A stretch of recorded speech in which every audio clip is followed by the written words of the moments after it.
La pleureuse. Il était une fois une petite fille qui pleurait tout le temps.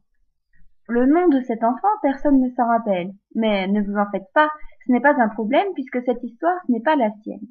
Enfin, presque pas. Nous disions donc, il était une fois une petite fille qui pleurait tout le temps.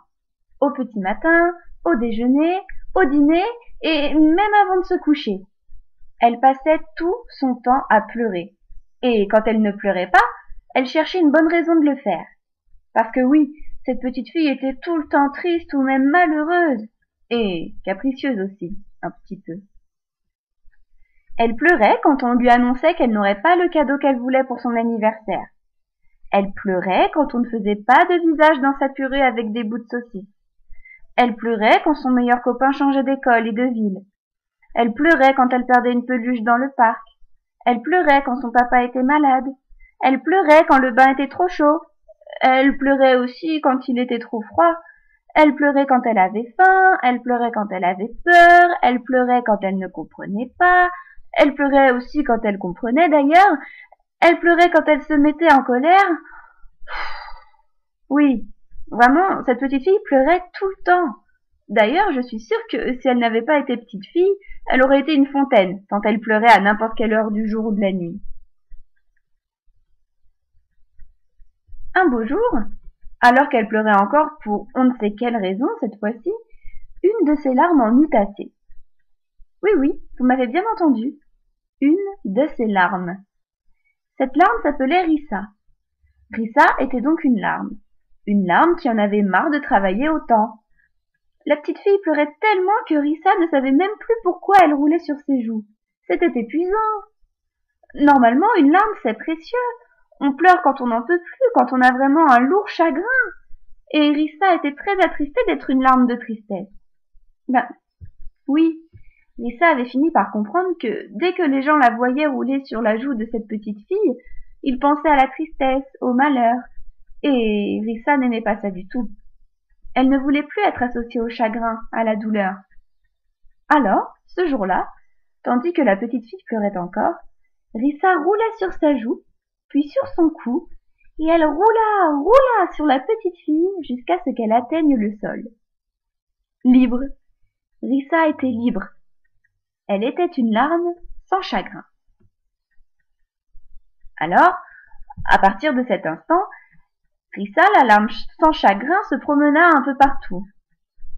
Personne ne la voyait quand elle était petite, et si au début Rissa aimait bien ça, elle finissait par s'ennuyer. Quand même, se disait-elle, une larme qu'on ne voit pas, ce n'est plus une larme, c'est une gouttelette. Et moi, je ne suis pas une vulgaire gouttelette tout de même. Il faut que je trouve quelque chose pour que tout le monde me voie. Il faut que je trouve quelque chose pour faire mon travail, pour être une larme qui se remarque. Mais sans chagrin, j'en ai assez, moi, du chagrin. Oui, le chagrin, plus jamais. Mais comment être une larme sans chagrin? Rissa se le demandait, jour après jour, alors qu'elle voyageait, sans réellement savoir où aller. Puis finalement, un soir, alors que le soleil allait se coucher, Rissa arriva au bord d'un grand lac. À côté d'elle, plein d'enfants jouaient. Ils souriaient. Rissa n'en croyait pas ses yeux. Elle n'avait jamais vu qui que ce soit sourire, puisqu'elle n'avait connu que cette petite fille qui pleurait tout le temps. Rissa observa ses enfants un long moment, et ceux-ci se mirent à se chatouiller. Une grande bataille de chatouilles comme Rissa n'en avait jamais vu. Ils riaient encore. Et ce fut là que Rissa eut une idée.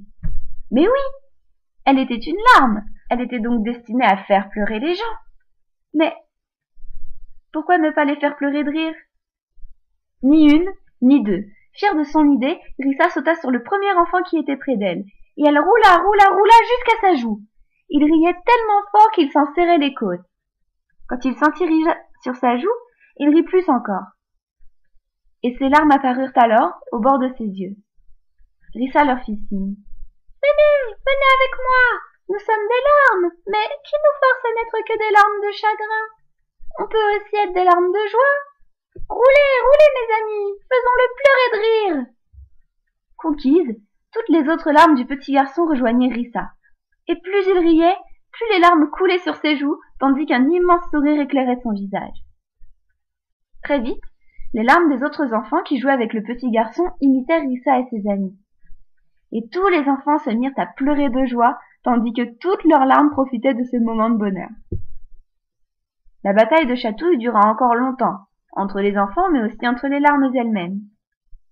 Et oui, ce jour-là, Rissa avait inventé de nouvelles larmes, les larmes de joie.